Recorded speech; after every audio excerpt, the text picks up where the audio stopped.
بسم اللہ الرحمن الرحیم. معزز ناظرین، السلام علیکم ورحمۃ اللہ وبرکاتہ. اللہ تعالیٰ نے ہمیں بے شمار نعمتوں سے نوازا ہے. اگر ہم ان نعمتوں کو گننا چاہیں تو گن نہیں سکتے. اللہ تعالیٰ نے خود ارشاد فرمایا وَإِن تَعُدُّوا نِعْمَةَ اللَّهِ لَا تُحْصُوهَا. اگر تم اللہ کی نعمتوں کو گننا چاہو لا تحصوها، گن نہیں سکتے. یعنی بے شمار نعمتیں ہیں. ہم اپنے وجود کے اوپر غور کریں.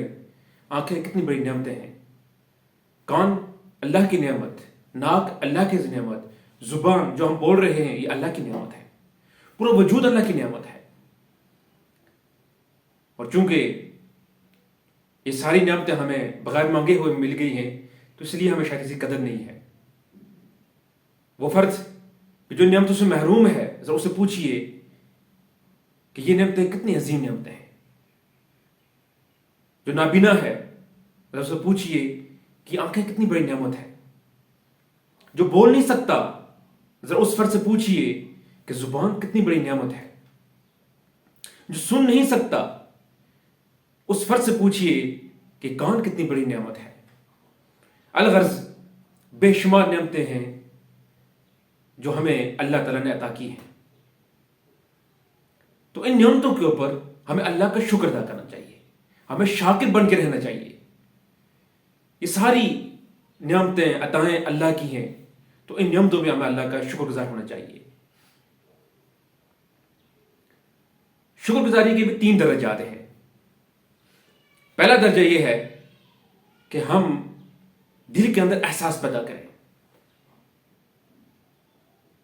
احساس کیسا ہو کہ جتنی بھی نعمتیں ہیں، رزق ہے، مال ہے، علم ہے، خوش اخلاقی ہے، پورا وجود ہے، ساری چیز اللہ تعالیٰ نے جو دی ہیں، اب محسوس کریں کہ یہ رب کی عطا کرتا ہے. ہم اس قابل نہیں تھے، رب نے ہمیں عطا کی ہیں. یہ دل کے اندر احساس ہونا چاہیے.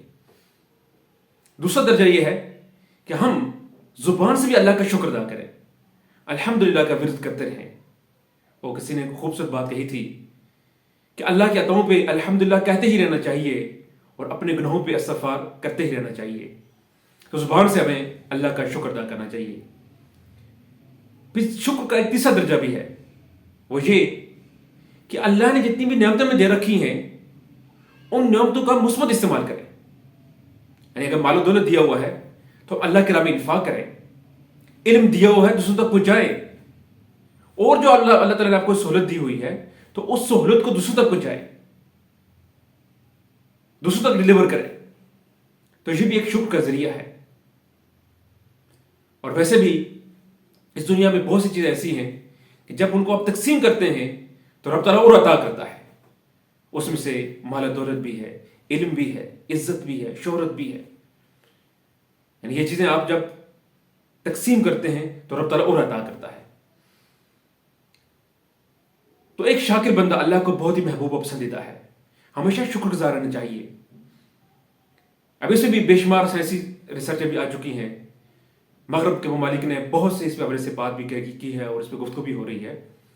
بلکہ ایک نے ایک کتاب لکھی ہوئی ہے. اس کا کتاب کا نام ہے میجک آف گریٹیٹیوڈ، یعنی شکر کا جادو. اس نے پوری تفصیل سے لکھی ہوئی ہے کہ جو بندہ شکر گزار ہوتا ہے، جو شاکر بن کے رہتا ہے، تو وہ بہت ہی زیادہ مطمئن ہوتا ہے، وہ قناعت پسند ہوتا ہے، دنیا میں اس کو خوشی ملتی ہے اور وہ اپنی لائف کو انجوائے کرتا ہے. اور جو شکر گزار بندہ نہیں ہوتا وہ ڈپریشن کا شکار ہو جاتا ہے. وہ کہیں نہ کہیں ہر وقت شاکی رہتا ہے، کہیں دوسرے کو کوس رہا ہوتا ہے، کبھی اپنے آپ کو کوس رہا ہوتا ہے، اور یہاں تک کہ وہ پھر کہیں نہ کہیں کسی موقع پہ جا کر خودکشی کی طرف بھی چلا جاتا ہے. تو ضرورت اس امر کی ہے کہ ہم اللہ تعالیٰ کا شکر ادا کریں اور اللہ کے ساتھ ساتھ ہمیں بندوں کا بھی شکر ادا کرنا چاہیے. اگر کوئی فرد آپ کے ساتھ نیکی کرتا ہے، کوئی آپ کے ساتھ بھلائی کرتا ہے، کوئی سہولت فراہم کرتا ہے تو اس کا بھی شکر ادا کرنا چاہیے. جو بندوں کا شکر ادا نہیں کرتا وہ اللہ کا بھی شکر ادا نہیں کرتا.